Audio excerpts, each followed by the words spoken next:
Rashik. Call Rashik.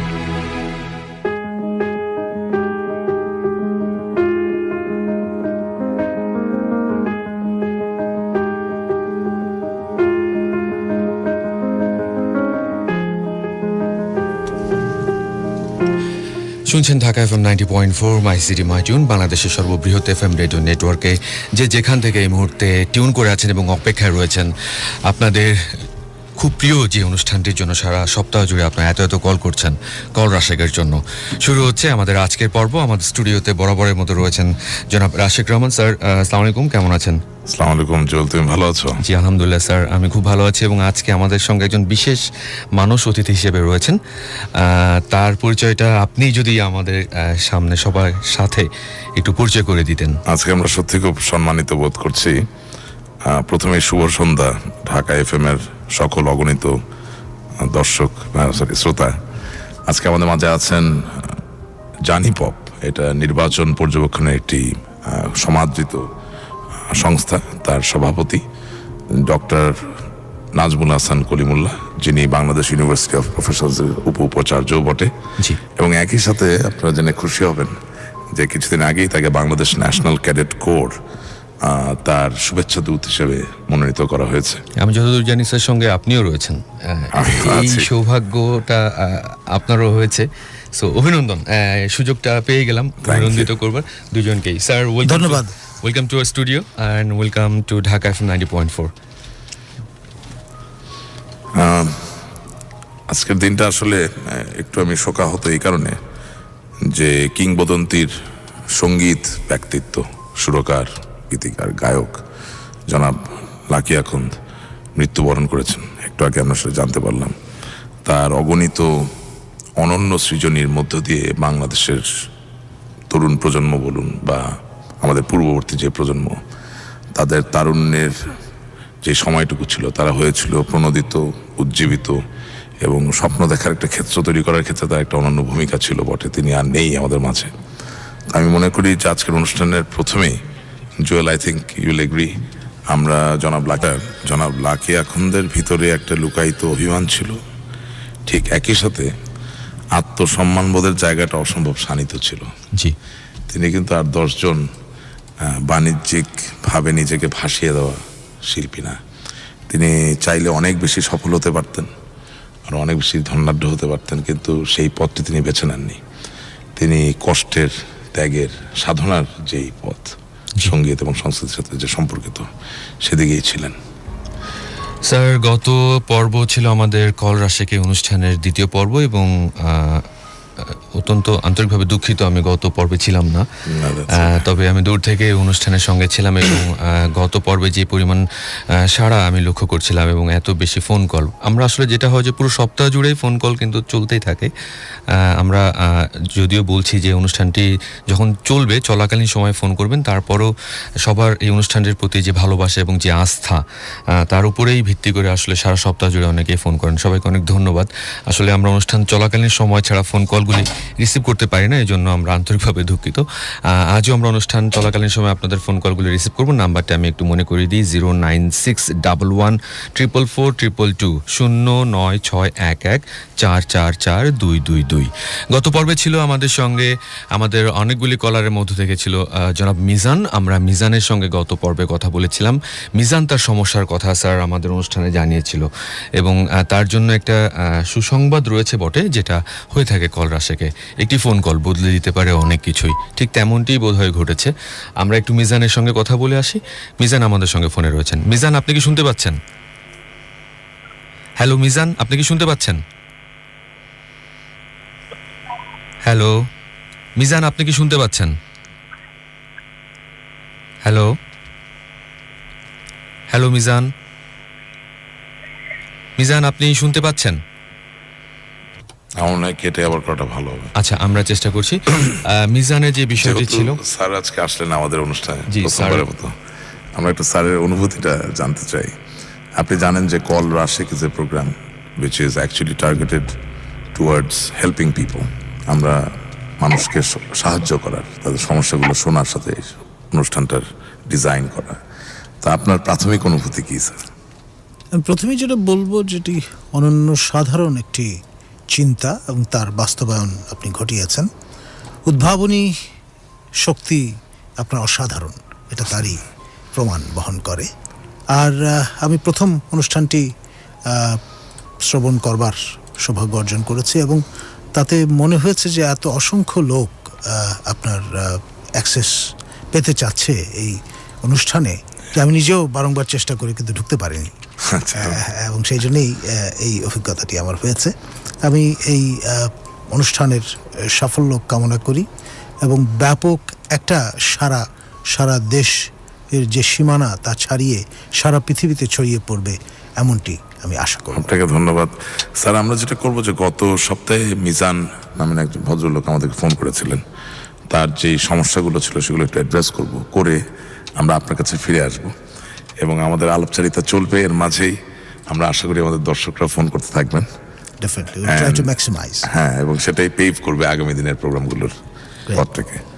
Sir, রেডিওতে তো আসা হয়েছে, ঢাকা এফএম-এ সর্বপ্রথম এবারেই আপনাকে আমরা পেয়েছি এবং এমন একটি মহৎ অনুষ্ঠান, আমি বলবো একটি ভালো কাজের উদ্দেশ্যে, কিছুর জন্য আমাদের বিনোদনের বাইরে গিয়ে আসলে এই ধরনের আয়োজন কিভাবে মূল্যায়ন করবেন? আমি তো মনে করি যে জনস্বার্থে আপনারা যে নিজেদেরকে উৎসর্গ করেছেন এরকম একটি প্রোগ্রাম হাতে নিয়ে, সেটা definitely first of its kind আমার জানা মতে ব্রডকাস্টিং সেক্টর। এবং আপনার যে বিপুল পরিমাণ উৎসাহ উদ্দীপনা এবং সারা আমরা লক্ষ্য করছি, তা অচিরেই এই প্রোগ্রামকে সবার দৃষ্টির কেন্দ্রবিন্দুতে নিয়ে যাবে বলে আমি আশাবাদী।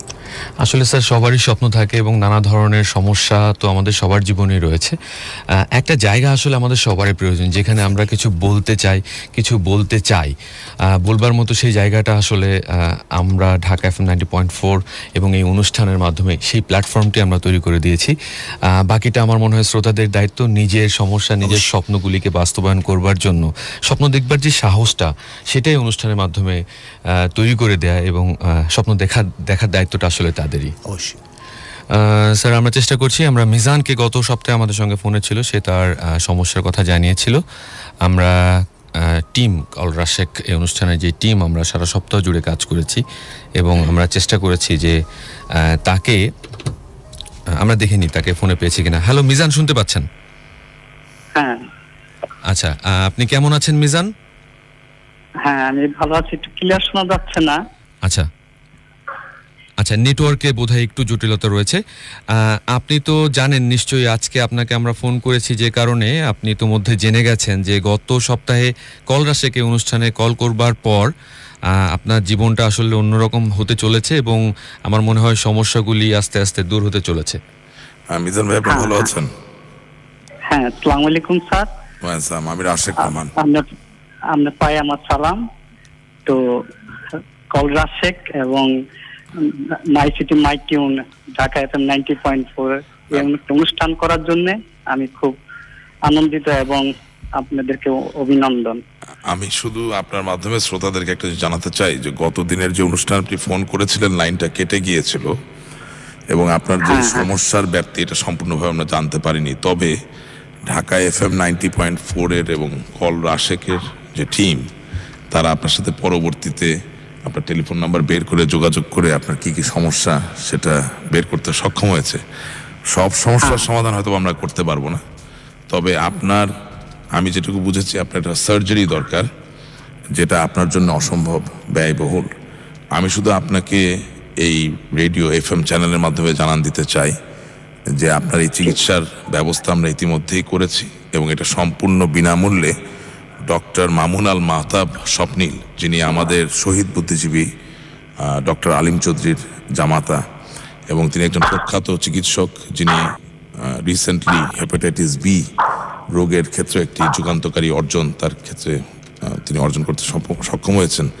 তিনি নিজ উদ্যোগে আপনার সম্পূর্ণ বিনা পয়সায় যে সার্জারিটা বা অপারেশনটা দরকার সেটা বন্দোবস্ত করছেন। আর পাশাপাশি আপনার সন্তান স্কুলে যেতে চায়, পড়ালেখা করতে চায়, কিন্তু সে অসম্ভব রকম অপুষ্টিহীনতায় ভুগে। এই ক্ষেত্রেও আমরা আশা করি একটি মিনিংফুল ব্যবস্থা আমরা গ্রহণ করতে পারবো। তা আমরা আপনার সাথে আরও কথা বলার আগে একটু যেই চিকিৎসক মহোদয় আপনার চিকিৎসা এবং সার্জারি করার দায়িত্ব নিয়েছেন তার সাথে একটু কথা বলে আসতে চাই। হ্যাঁ, আপনি একটু লাইনে থাকবেন। আচ্ছা ঠিক আছে। প্রিয় শ্রোতা, আপনারা শুনছেন কল রাশিক শুধুমাত্র ঢাকা FM 90.4 বাংলাদেশের সর্ববৃহৎ FM রেডিও নেটওয়ার্কে।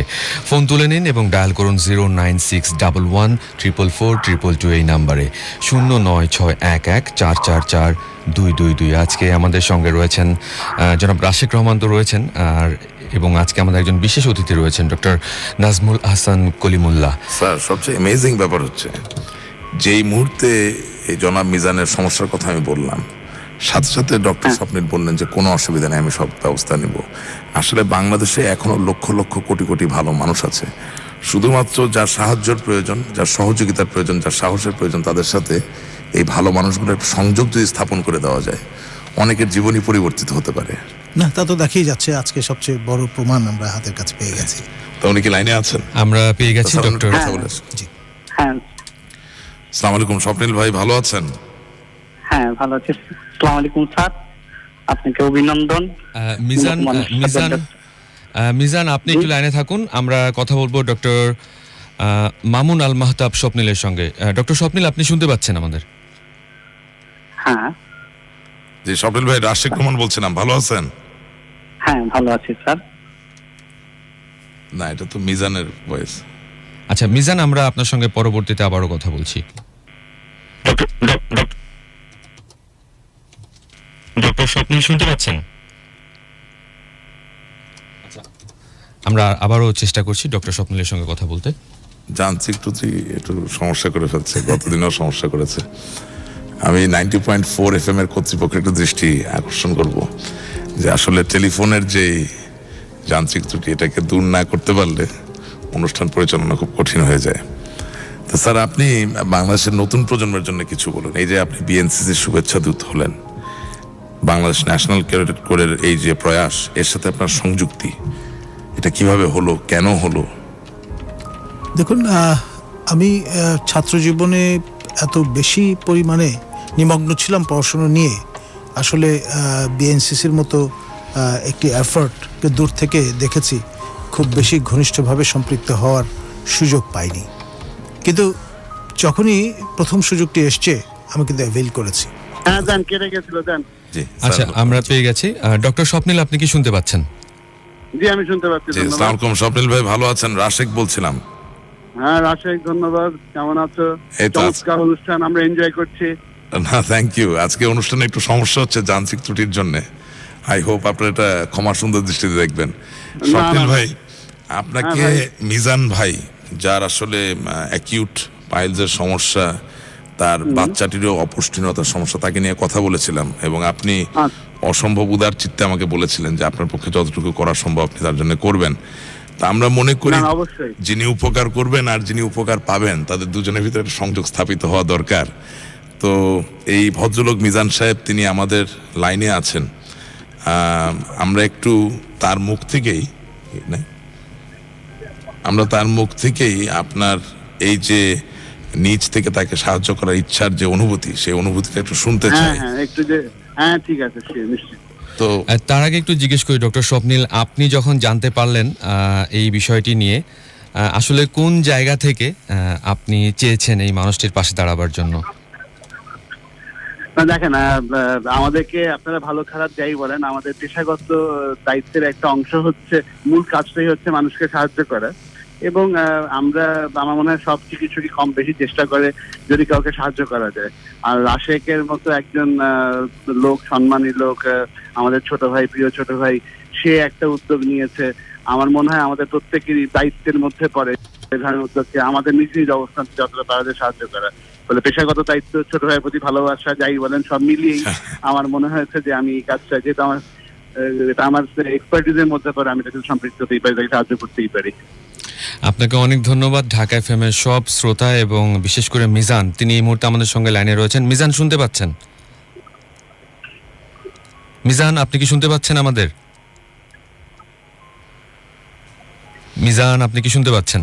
আসলে স্বপ্নিল ভাই খুবই বিনয়ী একজন মানুষ। আমি জানি তিনি নিয়মিত বহু মানুষের উপকার করে থাকেন।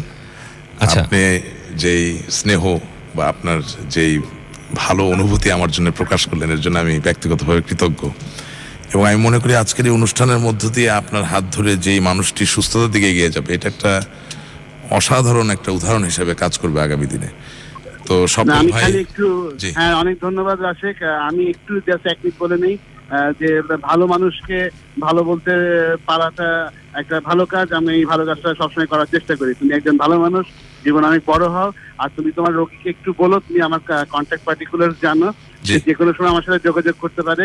এই যে পাইলসের সমস্যা, আমরা অপারেশন ছাড়া স্ট্যান্ডিং করে দেই। ভেরি সিম্পল, 2 মিনিটের কাজ, ভর্তি লাগবে না, কিছু লাগবে না।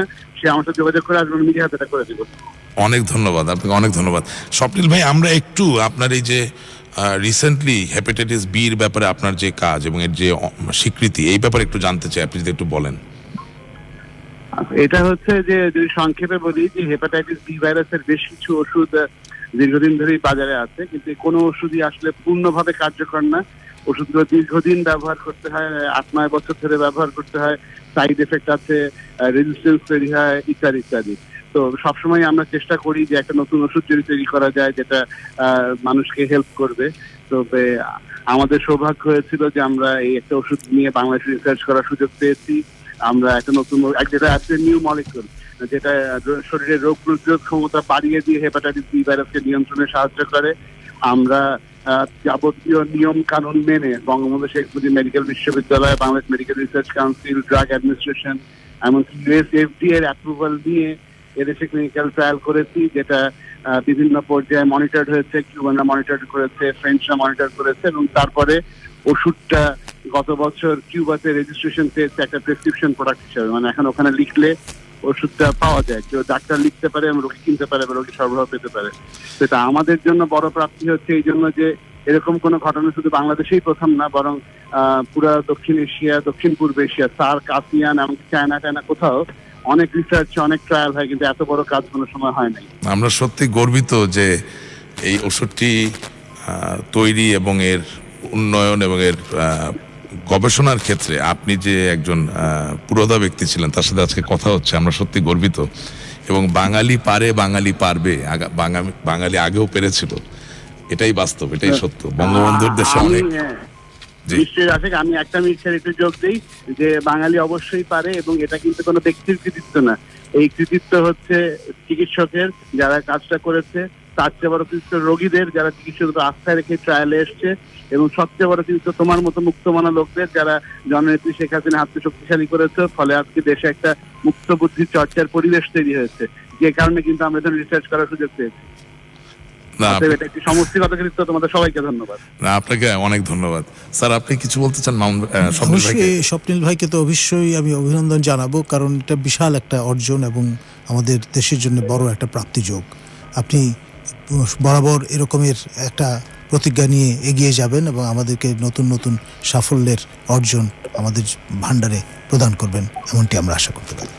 আপনাদেরকে অনেক ধন্যবাদ, দোয়া করবেন। স্বপ্নিল ভাই, দেখা হবে, ভালো থাকবেন। আপনার ধন্যবাদ। সুস্থতা জি, এবং আসসালামু আলাইকুম। আপনার জন্য অনেক শুভকামনা, ভালো থাকবেন। হ্যাঁ, বহুদিন আড্ডা মারা হয় না, সন্ধ্যে দেখা হবে। ওকে, থ্যাংক ইউ। ওকে, তিনি আমাদের প্রাইড বলতেই পারি, অ্যাবসলিউটলি, অবশ্যই। আমাদের প্রাইড। একই সঙ্গে এমন একজনের সঙ্গে আমাদের পরিচয় হয়েছে যিনি গত পর্বের মিজানের জন্য সম্পূর্ণ বিনা চিকিৎসায় তার যে সার্জারি, এক প্রকার কঠিন সার্জারি, সেটার ব্যবস্থা করে দিয়েছেন, এবং একই সঙ্গে একটা ভালো খবর জানলাম যেটা সত্যি আমাদেরকে গর্বিত করেছে। স্যার, আমরা ছোট্ট একটা ব্রেক নেব। আমাদের মাঝে কিন্তু আরেকজন প্রাইড আমাদের সামনে নিশ্চয়ই, স্যার তো রয়েছেন, এবং প্রাইডের ঘটনাটা আমি বলবো ব্রেকের পরে। এবং আপনি মানে শো শুরু করবার আগে স্যারের সঙ্গে আমার বেশ গল্প হচ্ছিল, এবং আশা করছি শোয়ের পরেও আমরা এই গল্পটা চালিয়ে যাব। প্রিয় শ্রোতা, আমাদের সঙ্গে থাকুন, চলছে কল রাশেক, এবং আমাদেরকে ডায়াল করুন 09611444422 এই নাম্বারে, 09611444422 এই নাম্বারে। আমি জানি বারবার এই নাম্বারটি বলছি এবং কল আসছে, কিছুক্ষণের মধ্যে আমরা আপনাদের কলগুলি নিতে শুরু করব। আমাদের সঙ্গে থাকুন। আর ব্রেকে যাবার আগে একটু জানিয়ে দিই যে এখন ডিজিটাল কমিউনিকেশনের জন্য অনেক কিছুই সহজ হয়ে গেছে, আর রবি ইউজাররা তো একেবারে কথাই নেই, ফ্রিতেই হোয়াটসঅ্যাপে ভিডিও কল করতে পারছেন। এখন নাম্বার 1 ডিজিটাল ভিডিও নেটওয়ার্কে আপনাদের জন্য রবি নিয়ে এসেছে মাত্র 129 টাকা রিচার্জ রিচার্জে 7 দিনের জন্য 2 গিগাবাইট ইন্টারনেট প্যাকের সঙ্গে 1 গিগাবাইট হোয়াটসঅ্যাপ একদম ফ্রি। সো ইচ্ছে মতো দেশে বিদেশে ফ্রিতে ভিডিও কল করতে পারুন। আর আপনার জন্য আরও ইনফরমেশন রয়েছে সেখানে ভিজিট করুন facebook.com, দুঃখিত www.robi.com.bd এই অ্যাড্রেসে। রবি যাচ্ছি ছোট্ট একটা ব্রেকের সঙ্গে থাকুন।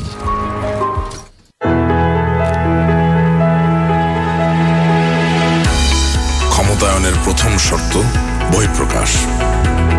কল রাশেক এমন একটি প্ল্যাটফর্ম যেখানে নতুন প্রজন্মের ছেলেমেয়েরা তাদের অভিলাষ, অভিপ্রায়, আশা, আকাঙ্ক্ষা, সমস্যার কথা তুলে ধরতে পারবে এবং আমাদের প্রয়াস থাকবে একই সাথে মোকাবেলা করার মধ্য দিয়ে একটি সমাধানের দিকে এগিয়ে যাওয়া।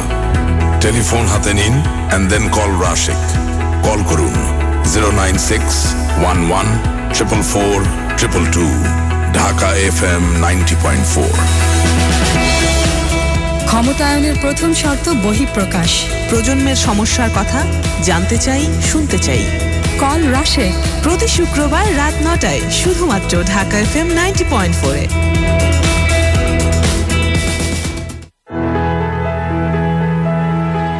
কল রাশেক। কল রাশেক। ফিরে এলাম, আবারও চলছে কল রাশেক শুধুমাত্র ঢাকা FM 90.4। এই মুহূর্তে স্যার কথা না বাড়িয়ে আমরা ফোন কলে চলে যাই। আমাদের সঙ্গে ফোনে রয়েছেন একজন। হ্যালো, জি, আপনি আপনার নাম এবং কোথা থেকে বলছেন একটু যদি বলতেন। জি, প্রথমে সভাপতি আমার অন্তরস্থল থেকে সালাম, আসসালামু আলাইকুম। আমার অন্তরস্থল থেকে সালাম, আসসালামু আলাইকুম। আমার থানার ওনার এলাকার 17 নং ইউনিয়নে মোহাম্মদ আজাদুল ইসলাম বলছিলাম। জি, আসসালামু আলাইকুম, ভালো আছেন? জি, আপনি শুনতে পাচ্ছেন আমার কথা? আমি পরিষ্কার শুনতে পারছি। হ্যাঁ জি স্যার, আসলে আমার সত্যিকার অর্থে যে আজকে আপনার সাথে কথা বলতে পারতেছি, এটা মনে বলতে পারবো না ভাষায়, যে আসলে ভেতর থেকে মনে হয় আমার কান্না আসতেছে যে জীবনে আপনার সাথে কথা বলতে পারবো স্যার। হ্যাঁ, আচ্ছা। তো আমি আপনার এলাকার ছোট ভাই হিসেবে তো আজকে সুযোগ পাইছি, এটা আমার জীবনে একটা বিশাল পাওয়া। আসলে ভাই আমি প্রথমে বলতে হচ্ছে যে আমার কোনো ভুল ত্রুটি হলে আপনারা ক্ষমা দৃষ্টিতে দেখতেন। অবশ্যই। আর সেটা হচ্ছে যে ভাই আমি তো আপনার এলাকারই একটা মানে যাকে বলে জরাজীর্ণ পরিবারের ছেলে বলা চলে, যে আসলে আমি সেগুলো কথা এখানে বলতে পারবো কিনা আমি একটু বলার যদি সুযোগ করে দিতেন বা বলার অনুমতি দিতেন হয়তো বলতাম। আজাদ ভাই, ব্যাপারটা হচ্ছে যে আপনি আপনার ব্যক্তিগত যে সমস্যা সেটা বলারই তো এটা প্ল্যাটফর্ম। যদি আপনি সুনির্দিষ্ট করে আপনার কোনো সমস্যা থাকে আপনি বলুন, আমরা তো চেষ্টা করবো আপনাকে সহযোগিতা করার জন্য। আমরা টেকনাফ থেকে তেঁতুলিয়া সমস্ত বাংলাদেশের তরুণ প্রজন্মের ছেলে মেয়েদের সমস্যার কথাই শুনতে চাই। আর আপনার আবেগের বা অনুভূতির যে জায়গাটা সেটার সাথে আমি সম্পর্কিত এবং এটার সাথে আমি পরিচিত, কারণ আপনারা আমাকে ভালোবাসেন, সেটা ঠিক আছে। তা আপনি একটু বলেন আপনার কি সমস্যা, আমি একটু শুনতে চাই। আসলে ভাই সেটা হচ্ছে যে আপনি বলে ডিসেম্বর মাসে স্কুল ব্যাগ বিতরণী একটা অনুষ্ঠানে একটা বক্তৃতা বলছিলেন যে in order to be wise or earn to or wise done, the first thing that it is reflect to thy faith. আর সেখান থেকে যে আসলে সত্যিকার অর্থে জ্ঞান অর্জন, তো তার নিজেকে প্রসারিত করা, তার থেকে খুব ভালো উপলব্ধি করা, আর সব থেকে যেটা যে অনুকরণ করা।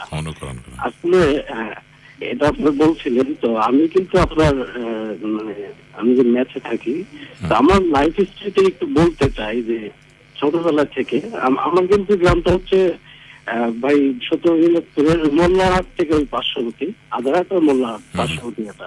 আচ্ছা, ওইখানে আমার বাসা, আর এবার 1.5-2 কিলোমিটার দূরে। তো আমি হচ্ছে সেই ঘরের ফ্যামিলি একটা ছেলে, যে ছেলেটা ওই 1999 সালে আমার কিন্তু বাবা মারা যায়। 5 ভাই 4 বোন, একটা বড় ফ্যামিলি। তো মারা যাওয়ার পর থেকে আমি আগে থেকেই বলছি ক্লাস 3-তে যখন পড়তাম তখন বাবার সাথে চাল বিক্রি করতাম, হয়তো কখনো দুধ বিক্রি করতাম। তারপরে যখন ক্লাস 3-তে উঠি তখন আমার বাবা মারা যায়। এর মধ্যে আমার বড় ভাই যারা ছিল চাকর ছিল, মানুষের বাসায় কাজ করতো, আমার বোনও চাকর ছিল। তো আমি কোনো সময় আবার ওই কান্না দিছি মানুষের জমি আবার ভ্যান চালাইছি। প্রথম ভ্যান চালায় আমি 45 টাকা ইনকাম করছিলাম। 45 টাকা দিয়ে আমার মা খেতে পান সুপারি খায়, তো পান সুপারি কিনে দিচ্ছিলাম। তো তারপর থেকে আমার ইচ্ছা পেল না যে আমি লেখাপড়া করব। তো আজকে সেই ইচ্ছা পেল না, সেই স্বপ্নটাকে লালন করে আজকে আমি লেখাপড়া করতেছি। আমি আপনার যে সৌভাগ্য অনার্স কমপ্লিট করলাম গাইবান্ধা সরকারি কলেজ থেকে ম্যানেজমেন্ট নিয়ে।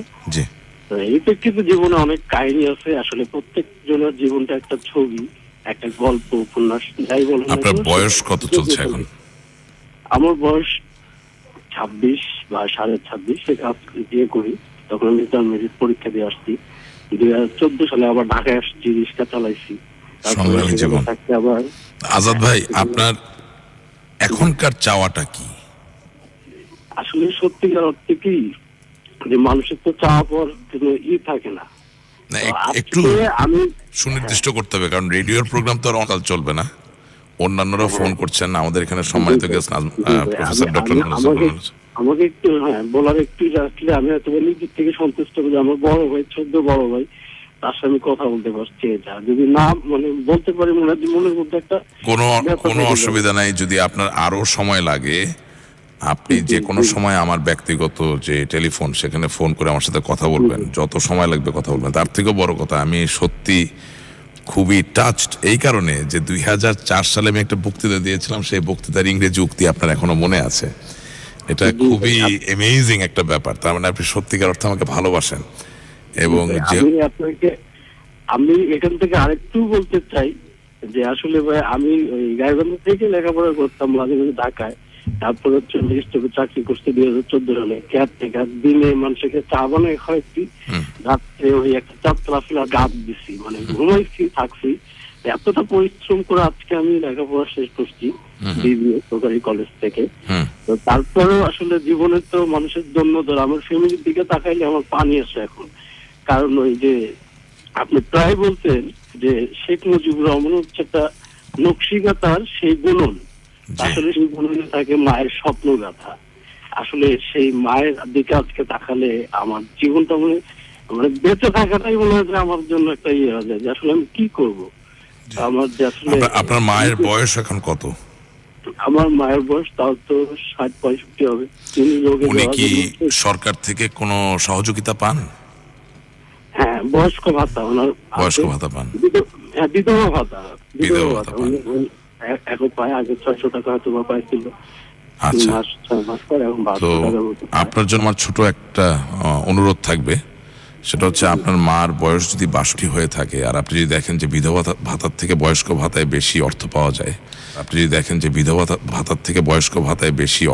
যায়, তাহলে আমাদের উপজেলার যিনি উপজেলা নির্বাহী অফিসার আছেন তার সাথে যোগাযোগ করুন। আমি বলে দিব আপনার মার জন্য আপনি একটা বয়স্ক ভাতার কার্ড করে নিন। আর যাই হোক, তার পান সুপারির যে শখটা সেটা তো পূরণ হবে, পাশাপাশি ওষুধের যে প্রয়োজন সেটাও হয়তো পূরণ হয়ে যাবে।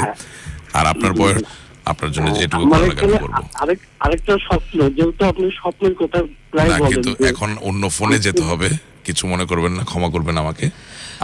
আজাদ, আপনাকে অনেক ধন্যবাদ। যেহেতু এটা ফোন কলের একটি অনুষ্ঠান এবং এখানে আপনাকে সহ আরো সবাইকে আমরা সুযোগ দিতে চাই। সময় মাত্র আমাদের 1 ঘন্টা।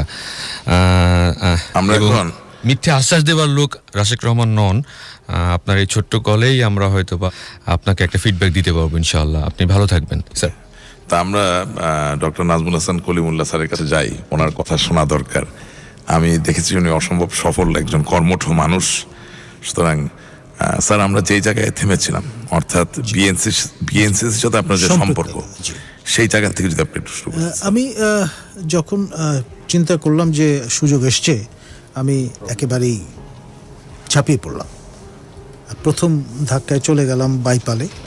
আপনার সেখানে প্রি এমপ্লয়মেন্ট প্রশিক্ষণ গ্রহণ করলাম। 15 দিন টানা তাঁবুতে বাস করলাম। একবার ঠান্ডা জলে গোসল করা থেকে শুরু করে এই বড় বড় মশার কামড় খাওয়া পর্যন্ত হোটেলের মধ্যে দিয়ে গেছি। এবং তারপরেই ফিরে আসবার পরে আমাদের ঢাকা বিশ্ববিদ্যালয় ক্যাম্পাসে আমাকে তৎকালীন প্রো উপাচার্য মহোদয় জানালেন যে আপনার প্রথমবারের মতো বাংলাদেশ মিলিটারি একাডেমিতে প্রি কমিশন কোর্স অনুষ্ঠিত হবে। তো সেখানে নমিনেট করলেন আমাকে। আমি দ্বিধাহীন চিত্তে শরিক হলাম এবং ওখানে গিয়ে আবিষ্কার করলাম যে কোর্সমেট 46 জন তারা সবাই নিজেরা বসে সিদ্ধান্ত নিলেন যে আমাকে কোর্স সিনিয়র অর্থাৎ প্রিফেক্টের রোলটা প্লে করতে হবে। এবং টানা 3 মাস এই দায়িত্ব পালন করেছি এবং আই কমান্ডেড দ্য প্যারেড। আচ্ছা, এবং কোর্স যে সমাপনী, তো রীতিমতো ফৌজি হয়ে গেলেন। একদম রীতিমতো আপনার পিস্তল, 2 bore rifle, 7.62 mm automatic rifle, light machine gun, sub machine গানগুলো চালনা, খোলা, জোড়া দেয়া সবকিছু শিখলাম। গ্র্যান্ড চার্টার শিক্ষকতার সাথে এটা তো বিরাট বড় দূরত্ব। মানে এটার অর্জন আর কি। এটা আমার মনে হয়েছে যে শিক্ষকতাটাকে আমি তুলনা করি আপনার অ্যাথেনিয়ান একটা গুণাবলী বা ভার্চুর সঙ্গে, তার সঙ্গে যুক্ত হলো স্পার্টান ভার্চু। আচ্ছা, combination of the two makes a person. Very nicely put. সে একটা নির্দিষ্ট জায়গায় নিয়ে দাঁড় করায়। এবং আমি আরবো যে এই যে এক্সাম্পলটা দিলাম, এটা সবাই সুযোগ পেলেই অ্যাভেইল করবার চেষ্টা করবেন। স্যার, আপনি কিছু মনে না করলে আপনার ব্যাপারে কি আমি একটা কথা বলতে পারি আমাদের শ্রোতাদেরকে? অবশ্যই। ডক্টর নাজমুল হাসান কলিমুল্লাহ জানি পপ এর সভাপতি, তিনি বাংলাদেশের বিভিন্ন নির্বাচন পর্যবেক্ষণ করেন। কিন্তু সবচেয়ে বড় কথা হচ্ছে, কেন আমি বললাম যে তিনি আমাদের গর্ব বটে, এই কারণে যে তিনি যুক্তরাজ্য অর্থাৎ ইংল্যান্ডে গিয়েও নির্বাচন পর্যবেক্ষণ করেছেন এবং তার নির্বাচন পর্যবেক্ষণ করতে চাওয়ার যেই অনুরোধটি, তাতে সেই সরকার বিস্মিত হয়েছে এবং তার স্ট্যান্ড পয়েন্টটা ছিল যে তৃতীয় বিশ্বের একটি দেশের নির্বাচনের যদি পর্যবেক্ষণ করার প্রয়োজনীয়তা থেকে থাকে, তাহলে উন্নত বিশ্বেরও নির্বাচনের পর্যবেক্ষণ করার যে প্রয়োজনীয়তা, এটাকে ছোট করে দেখার উপায় নেই। এবং যথেষ্ট সংগ্রাম, যথেষ্ট প্রায় 1 মাস কলম যুদ্ধ করে তাকে এই অধিকারটি আদায় করতে হয়েছে। এবং এর জন্য আপনাকে আমরা অনেক সাধুবাদ জানাই যে বাংলাদেশের একজন অসম্ভব আলোকিত মানুষ হিসেবে আপনি যে বাংলাদেশের ভৌগোলিক সীমারেখাকে পার করে ইংল্যান্ড অর্থাৎ অলিভার ক্রমওয়েলের কি বলে যে আনয়নকৃত এই যে ওয়েস্টমিনিস্টারিয়ান পার্লামেন্টারি সিস্টেম, সেটার যে নির্বাচনী প্রক্রিয়াকে পর্যবেক্ষণ করলেন, আমি মনে করি এটার জন্য যথেষ্ট ব্যক্তিগত দৃঢ়তার প্রয়োজন, এছাড়া এটা করা কঠিন ছিল। তো আপনাকে অনেক অনেক অভিনন্দনের জন্য। ধন্যবাদ স্যার। আপনি বলুন আপনার বিএনসিসি যেটা বলছিলেন। আমরা আসলে জানতে চাই স্যার যে বিএনসিসি আন্দোলনটা আসলে কি এবং এটার মধ্য দিয়ে আমাদের নতুন প্রজন্ম কিভাবে উপকৃত হতে পারে। এর সূচনা ব্রিটিশ আমলে আপনার ইউওটিসি ইউনিভার্সিটিকে ঘিরেই আসলে গড়ে উঠেছিল, ঢাকা বিশ্ববিদ্যালয়কে।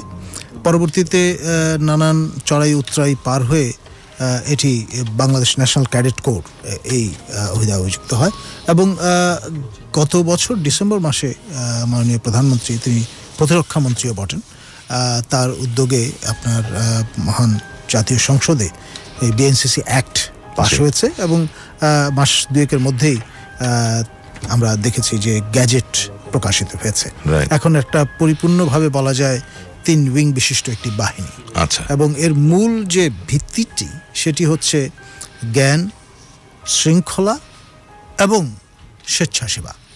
জ্ঞান, শৃঙ্খলা এবং স্বেচ্ছাসেবা। স্বেচ্ছাসেবার ভাবধারা উদ্বুদ্ধ হয়ে তরুণ যুবারা এই বাহিনীতে অংশগ্রহণ হয়ে সেকেন্ড লাইন অফ ডিফেন্স হিসেবে ভূমিকা পালন করে। আচ্ছা।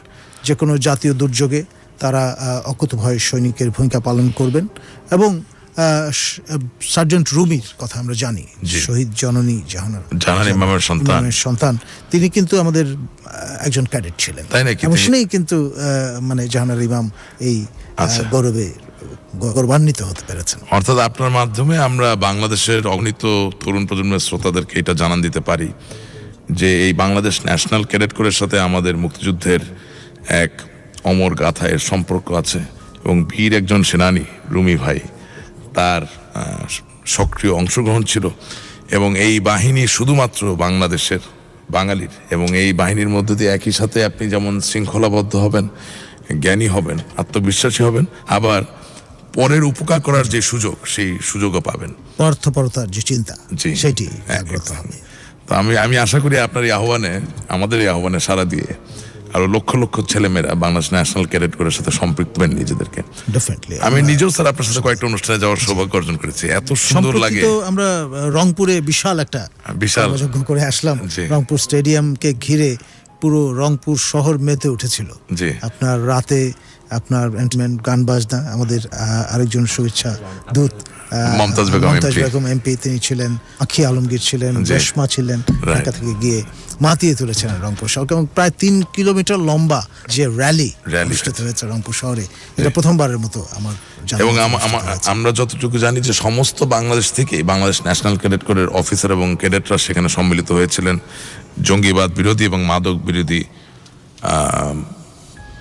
যেই আমাদের পদক্ষেপ 1500 বেশি ক্যাডেট সারা দেশ থেকে, আপনার আগত রেজিমেন্ট হয়ে, থেকে তারা সেখানে প্রায় গিয়েছিলেন। দীর্ঘ 3 কিলোমিটার একটা র্যালি করেছিলেন, যার মধ্য দিয়ে জঙ্গিবাদ বিরোধী একটি চেতনা এবং মাদক বিরোধী একটি চেতনা তৈরি করার চেষ্টা এবং সেই করা সঙ্গে হয়েছে। বেগম রোকেয়া বিশ্ববিদ্যালয়ে কিন্তু প্রথমবারের মতো আপনার এই পিএনসিসির প্লাটুন রেস করার ঘোষণাটি সেখান Right. থেকে আসলো। বাহ, স্যারকে অনেক ধন্যবাদ আজকে, এবং স্পেশালি রাশেক স্যারকে ধন্যবাদ আমাদের এই মানুষটিকে আজকে আমাদের এখানে আনবার জন্য। অনেক কিছু জানতে পারছি। যাই হোক স্যার, আমরা আরেকটা ফোন কল নিয়ে নিই। আমাদের সঙ্গে ফোনে রয়েছে মিনিকা জয়পুরহাট থেকে। হ্যালো মিনিকা, শুনতে পাচ্ছেন? জি ভাইয়া। মিনিকা, কথা বলুন। আসসালামু আলাইকুম ওয়াইসাম, মিনিকা কেমন আছেন? ভাইয়া।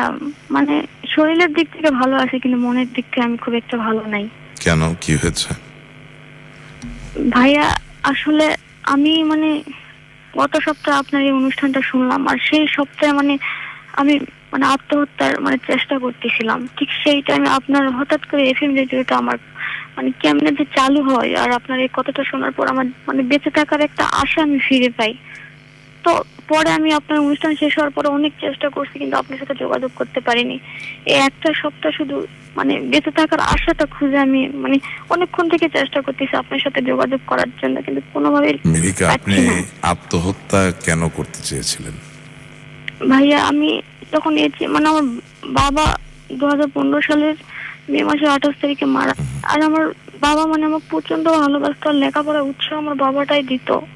আর আমার বাবা মার প্রচুর স্বপ্ন ছিল যে আমি একটা সরকারি জব করব, আর মানে আমার বাবা মাকে দেখতে পাবো। আমার চোখের সামনে আমার হাতের উপর হাত রেখে আমার বাবা বিনা চিকিৎসায় মারা গেছে আমি দেখছি।